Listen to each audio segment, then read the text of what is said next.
So for this iteration of the third act, we kind of settled on the idea that the trident was trapped at the apex of the currents of the world's five oceans, and that in the film became the well of currents, kind of this magical location where the currents all met, and within that bubble is where the trident was trapped. So that came out of the first pass of a third act I did. So in this pass, I wanted to focus a bit on Ruby and what makes her special in terms of her personality and her compared to the other Krakens in the film, her grandmother and her mother. And so what I landed on was I wanted Ruby to be a protector. So her grandmother uses the ocean to rule. Her mother was in the ocean. She was a warrior. So I wanted Ruby to be a protector because we had already set that up within the film that she had saved a beached whale when she was a kid, and she was this person who looked out for everybody else. So I thought that could be an interesting take on how she gets her quote unquote Kraken kind of superpower at the end to defeat the villain. So these are kind of the rough beats that I put together for the second iteration of the third act, where the reveal in the big battle at the end is that Ruby's a protector, and that if you are a protector, the ocean currents actually will listen to you, so you can control the ocean currents. So, all right. So this starts right after the second act, where there was the open house, which is in the film, and Ruby and her mom have a big blow up, and Ruby grows big and destroys the house that her mom's trying to sell with all these people around. And she realizes at this point that Chelsea is her only friend in the world. So the two of them set off to change things. Still at this point, Ruby is believing that Chelsea is on her side. She's got no ulterior motives for wanting the trident to be freed. And then I would have Brill surprisingly aware that something's up with Ruby, and he follows them. And then Agatha is completely down and out. This is her low point. The house is destroyed. The relationship with her daughter is destroyed. And she talks to her husband, and she's like, my mother caused this. She's been training Ruby in secret. And so she decides to finally confront her mother after spending so many years on land. And this is when Agatha jumps in the ocean, becomes a Kraken. So this is where we have the first cutaway to Chelsea and Ruby at the Well of Currents. And Ruby would enter the currents to get through. And again, her grandmother's training her allowed her to use her powers to get through each of the five currents, one specific to each power: the laser eyes, the camouflage, the speed, the body armor. So then we cut from there to Agatha finally being back in the Kraken Kingdom, confronting her mother. But her mother, Grandmama, is like, you're no different from me. We're the same. And then I would have it at the same time. They both say, you're trying to force your daughter to live a life she doesn't want, because it is what they're both kind of after. And that's when Brill would interrupt and go, Ruby and Chelsea are at the Ring of Currents. This would be the second cutaway to the Ring of Currents, where Ruby actually managed to get through the entire kind of gauntlet. She gets the trident, and that's when Chelsea reveals herself to be who she really is. She takes the trident for herself and leaves Ruby for dead, and goes off to destroy Oceanside. And back in the Kraken Kingdom, they would feel the pulse, and it's like, oh shit, the trident has been freed. And they realize they have to protect Oceanside. this is all their fault. And Grandmama gives Brill an assignment. He's like, Brill, this is Brill's big moment. Keep Ruby out of harm's way. And so Mom and Grandmama set their differences aside. The Kraken team's back together, and they head off to confront Chelsea. Meanwhile, this is Ruby's all's lost moment, and is she going to be able to recover from the betrayal and realization of what she's done? That's when Brill arrives, and he's desperate to get her to kind of come back to them, wake up. We cut to the surface, and the kids are out on the prom boat, and the prom is going full steam. And then we see Arthur and Sam are with Gordon trying to distract him, but that's when Gordon's like, look, I was right, it's a Kraken. And it's not really a Kraken. Actually, this is Chelsea, and she rises up, knocks them out of the boat. They jump out, and that's when the two of them reveal that they're actually Krakens. That's a mermaid, and mermaids are way scarier than Krakens. Chelsea reveals herself to the people of Oceanside. Time to clean house, and she uses Agatha's tract housing as like mini golf and hits them into the ocean. And that's just when Agatha rises up, and she's like, leave my phase 2 housing out of this. But the line I came up with that actually got in the movie was a lot funnier, where when Chelsea destroyed the house, and Agatha's like, that house was in escrow. So she shows up, and Grandmama shows up.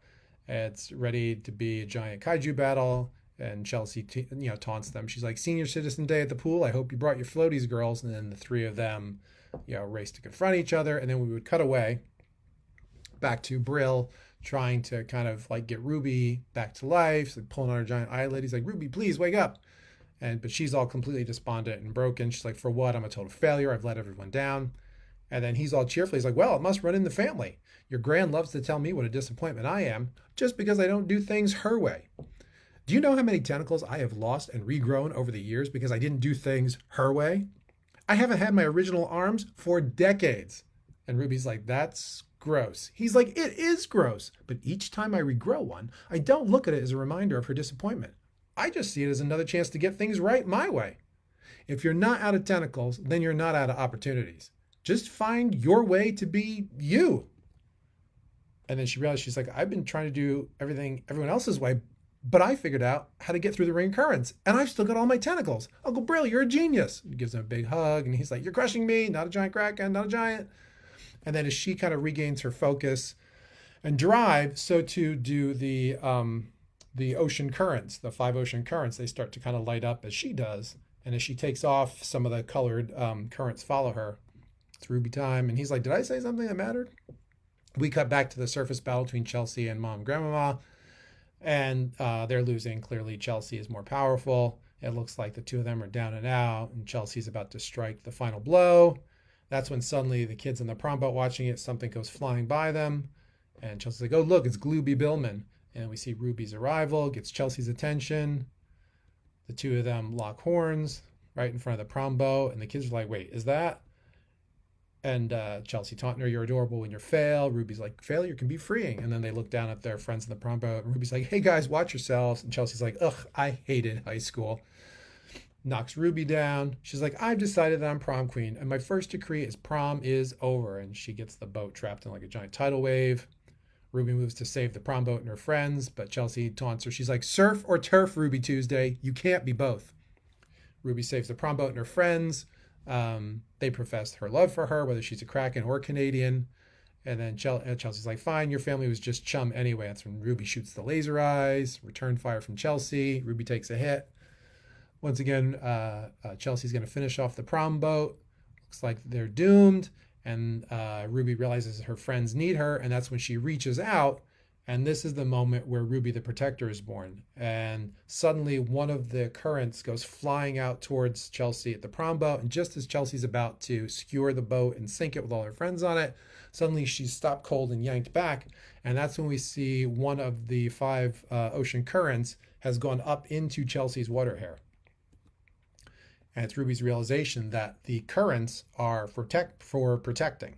And then suddenly we see that each of Ruby's tentacles are lit up in a different color of the 5 currents. So this is where Ruby, she's not a queen, she's not a warrior, she's a protector. And so she has the control over the ocean currents. So the tide's turned against Chelsea. This is Ruby Gillman. They have the final face-off between the two of them. Chelsea charges her with the trident. But this is Ruby. This is her way, her philosophy as a protector. Chelsea gets overwhelmed by the currents that Ruby can control now. And I thought it'd be really cool, as some photo reference I used, that Ruby create like this sinkhole in the middle of the bay, which I think is a cool visual. I mean, some of these are man-made, like drains and weird things at dams, but it's just a cool visual to have this hole in the middle of a lake.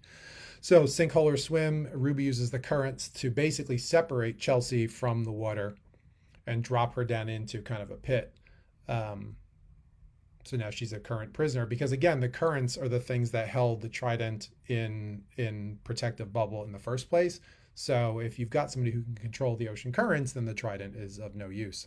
And there's no way out for Chelsea. Ruby checks on her friends and family. Everyone's stunned. Ruby rocks. She's amazing. Her friends are all excited for her. Chelsea's last shot of throwing the trident at her. And Ruby's like, "Please, do you think I'd turn my back on a mermaid? You don't get to go to prom." And Chelsea is sitting down there. She shrunk back down to regular mermaid size. She's like, "This was the worst revenge ever, and it fried my hair." So finally now, Ruby's way. She wants a fresh start for everybody.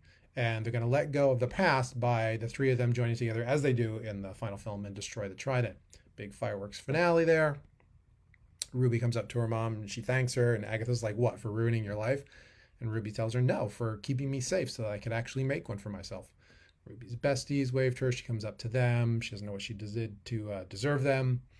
And then finally, she gets to make her big prom entrance in her aquatic formal wear. And Connor is waiting for her on the boat. I thought it'd be funny, whale of a show first. So the whale that she had saved that they referenced that we met is kind of the one who brings her up onto the boat. He does his little romantic equation on the calculator. They say yes. Arthur is sitting on his giant wife's shoulder. He's so happy. Everybody's back together. And at the end, it's just party, party, party. And that's it.